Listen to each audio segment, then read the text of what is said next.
gente vai caminhando nessa direção para tentar te ajudar. Tá.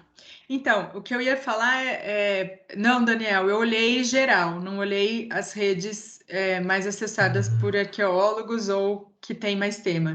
Eu olhei o levantamento geral, os dados de redes sociais no Brasil.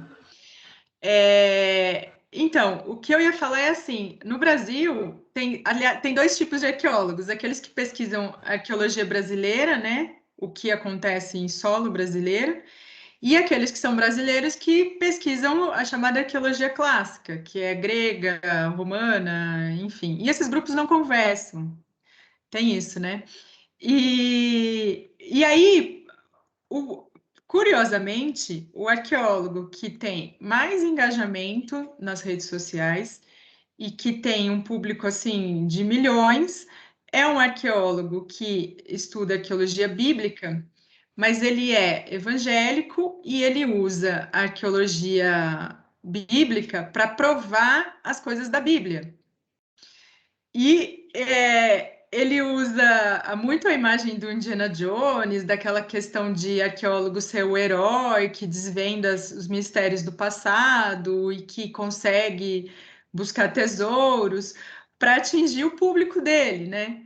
Então isso é muito curioso também. Eu não sei até que ponto eu vou explorar isso e vou tentar estudar isso também. Mas o meu objetivo, eu acho que é as duas coisas. Primeiro é entender como é que os arqueólogos se mostram para o público nas redes sociais. O que eu já percebi nesses estudos, até para fazer o meu projeto, é que eles, por exemplo, se portam em redes sociais e só porque usam esse meio acham que fazem a divulgação científica para o grande público. Mas, na verdade, isso não acontece. O que acontece é eles se mostram muito mais a linguagem e a linguagem visual e de texto é muito mais voltada aos pares, não é uma divulgação para um público mais amplo. Então, eu quero, eu queria, né? Não sei se eu vou dar conta de fazer as duas coisas, mostrar como isso influencia nos conceitos da população sobre essa arqueologia, né? E como a maneira deles se portarem influencia.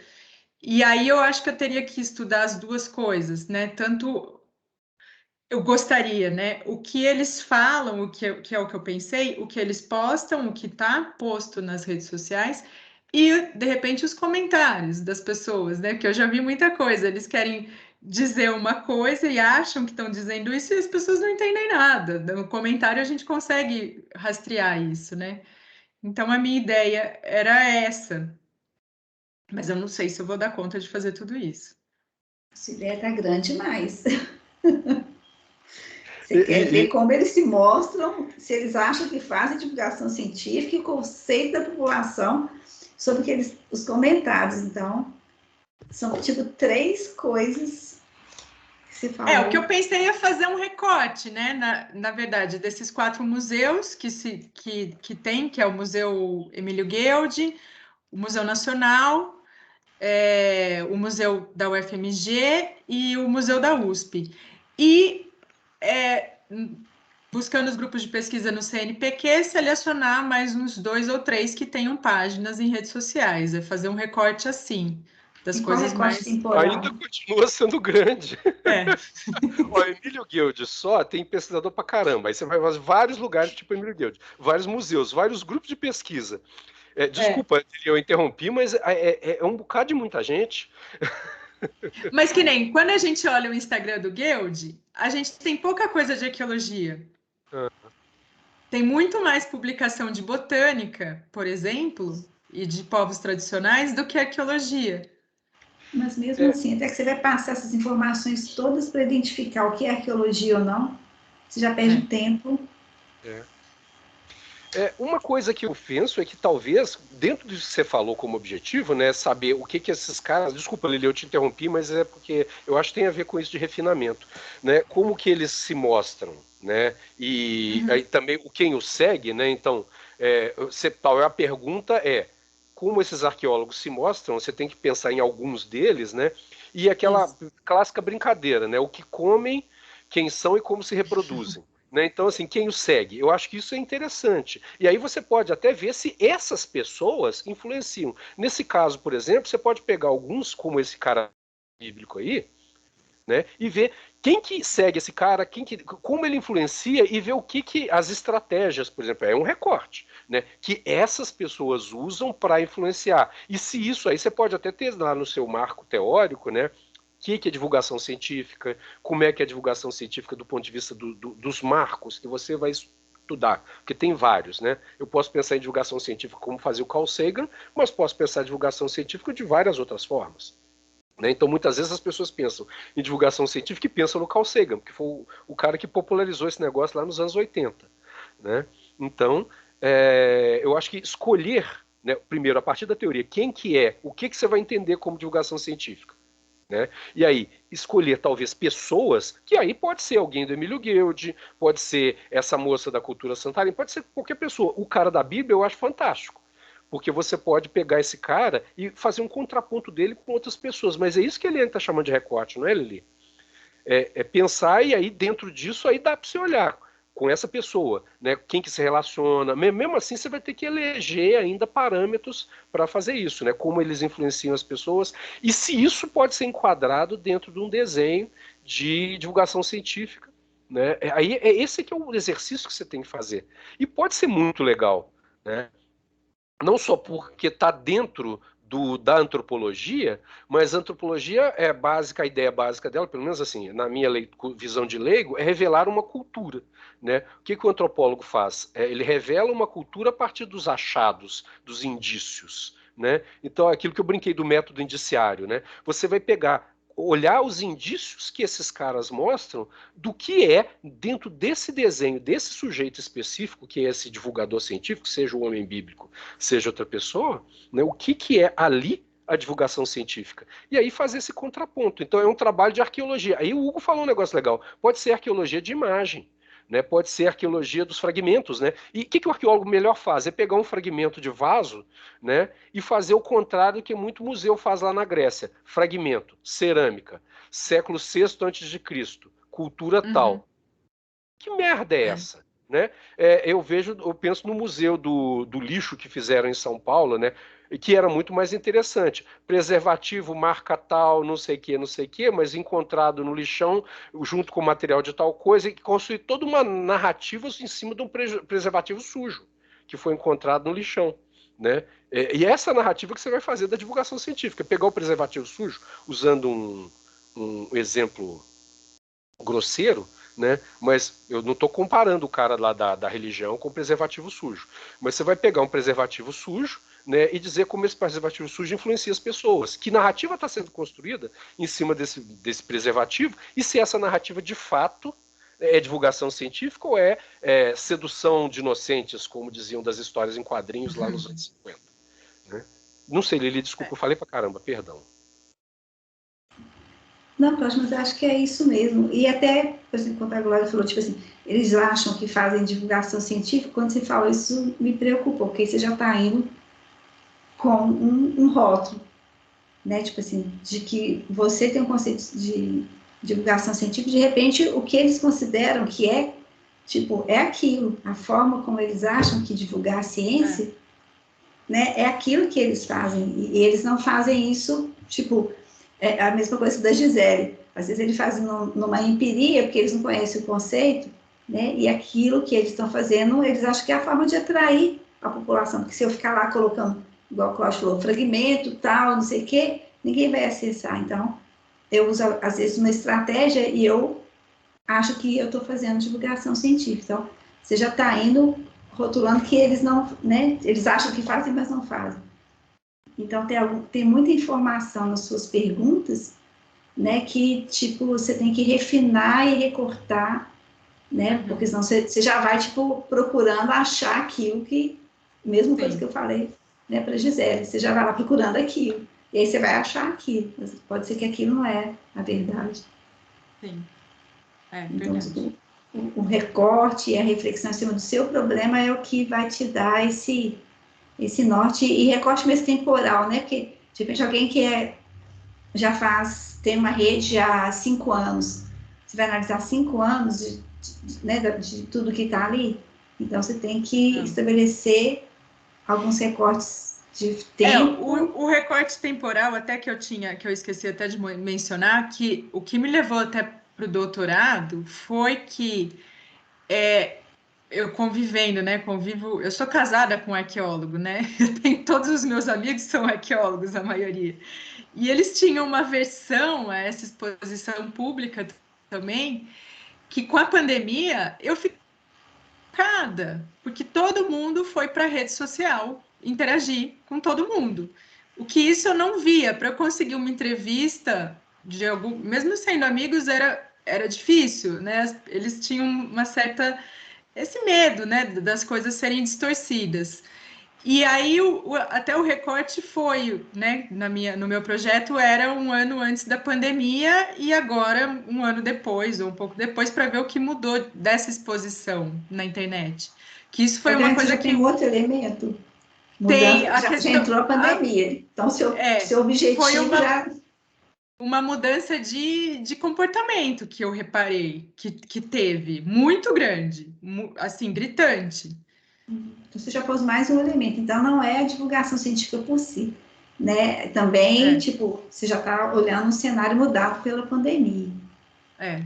Então, é outra coisa. Se você analisar antes, se você analisar a transição, se você analisar depois.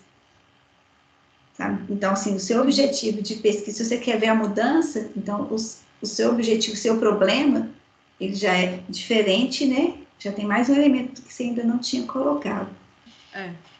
É verdade. Então, é pensar mesmo nessas coisas todas e que isso vai clareando mesmo com o tempo. A hora que você vai fazendo um exercíciozinho, assim, mental. Eu gosto muito de colocar no papel, sabe? Tipo, igual a hora que a Gisele foi falando, e você também, eu fui colocando aqui, qual que é o problema? Eu consigo escrever isso aqui numa frase? Né? Então, se o meu problema é esse, né, qual que é o meu objetivo? Então, na sua fala, tipo assim, já teve 1 milhão de coisas. Não, e essa questão também, né? Eu fiquei 10 anos fora, né?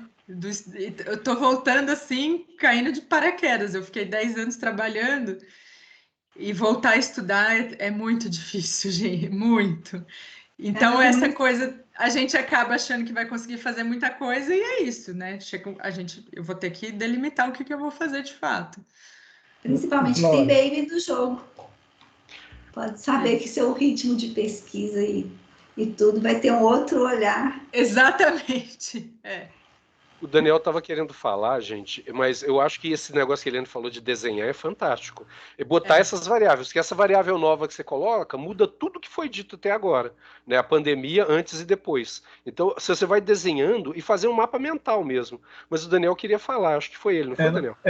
Foi. Não, é que eu fiquei pensando aqui, né? Pode ser uma coisa que não é uma coisa de falar para ela mudar a gente falou de pensar, né, um recorte e um evento, talvez esse evento do próprio Museu Nacional, né, o que aconteceu do incêndio, né, e aí essa coisa da representação, né, as pessoas, não só os arqueólogos, né, que eu acredito que deve ter mobilizado muito, mas mobilizou de forma geral e pegou essa coisa do coletivo, né, de como que essas notícias repercutiram, e muitos, assim, isso eu falando das pessoas que estão à minha volta, muita gente não entendia que aquilo ali era, né, os artefatos, né, tudo que estava dentro do museu, reconhecia isso como artefato e como, né, uma memória ali dentro. Não sei, talvez é um recorte interessante para pensar até os dois lados, né, os próprios profissionais, né, não sei. E o museu aí também pegou fogo, né, o museu da UFMG, pegou fogo ano passado. Então, talvez esses eventos, assim, né, que talvez para pensar na rede, né, pensando como que você vai fazer esses recortes temporais, né? Talvez pensar os eventos mesmo, esses eventos, né? Os grandes eventos ligados à arqueologia, né? O que mobilizou. Também. Obrigada, Daniel.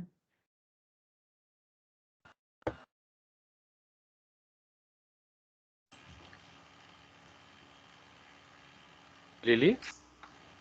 Eu estou pensando aqui que já são 12:30 e as pessoas podem ter, né, compromissos em algumas coisas, porque a gente depois pode até ficar à disposição, né, Cláudio? Né, da Claro, é isso que eu ia Gisele propor. e da Glória, né? De quem precisar, a gente pode trocar uma ideia, assim, se a gente puder ajudar.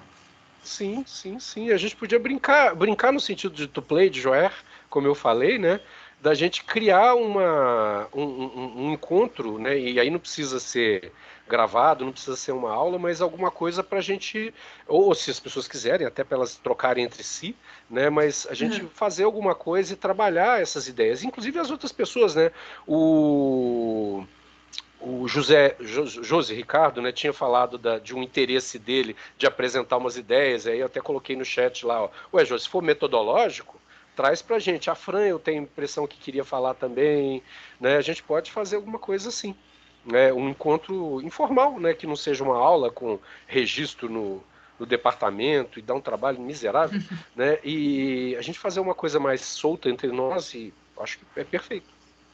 Mas tem um para casa, que aí vocês têm que Ah, pensar sobre tudo isso que a gente falou, uhum. sabe, anotar essas questões todas, porque, tipo assim, foi muita informação, então, imagino que vocês estão processando ainda e pensando, então, para a gente, né, poder marcar um encontro, né, todos esses pontos que a gente foi levantando, você já tem que ir, né, problematizando eles, pensando, escrevendo, Uhum. e, Sim. e onde vocês forem parando, aí, vocês, né, tipo assim, olha, né, o que eu faço aqui? Porque aí a gente consegue ser mais produtivo, assim, né, e trocar mesmo no grupo, né, que um sempre, igual foi aqui, foi ótimo, todo mundo contribuiu um pouco, né, Uhum. então a gente, enquanto grupo, né, pode contribuir, mas depois de vocês já terem refletido sobre essas questões, né, que vocês têm colocado, que eu acho que é mais produtivo, né, para vocês mesmos já chegar e falar, aquele ponto era isso.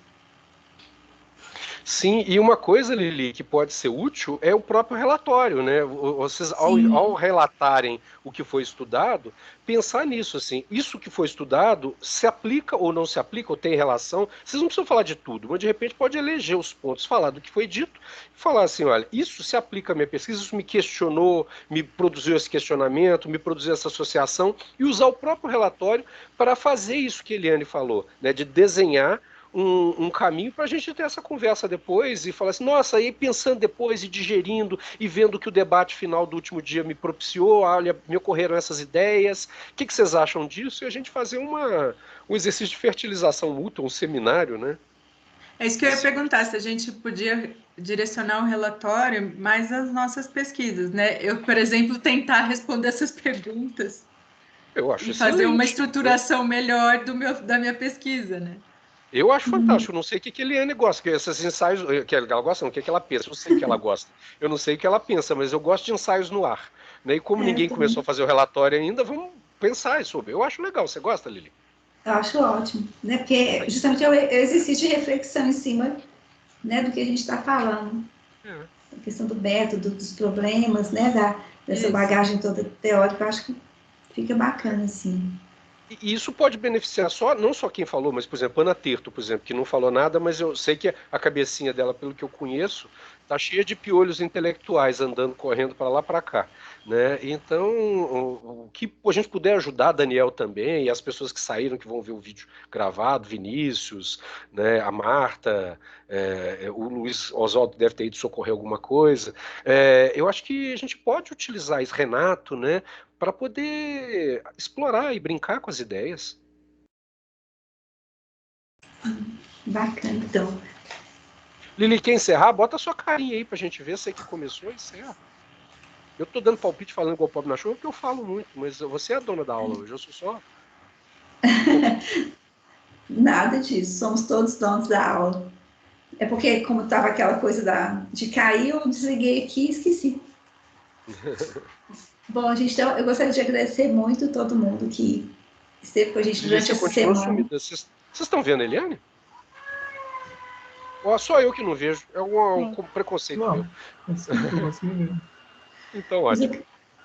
mas a intenção mesmo é agradecer por a gente ter passado essa semana junto, né? Foi muito conteúdo que a gente trouxe, mas a proposta era essa mesmo, né? Por ser uma disciplina da pós-graduação, né? Então a gente tinha a intenção de trazer uma carga teórica que fosse relevante, e o Cláudio, nesse ponto, ele é fantástico, né, porque ele traz uma bagagem, né, com vários anos, e a gente depois focar nessa questão metodológica, né? Então, a gente vê que as coisas precisam estar alinhadas, né, e que a gente tem que, a pesquisa é reflexão, né? Então, não é só chegar, né, com tudo prontinho, porque ela nunca vai estar prontinha. Quando vocês terminarem, entregarem, aí vocês vão assim, não, mas teve aquela parte, então vai ter, não se preocupe, né? Mas tem que ser esse processo mesmo de a gente pensar, né, na teoria, e essa coisa que o Cláudio traz do Aristóteles eu acho fantástico, né? Uma coisa que ele está pesquisando, mas eu acho que contribui muito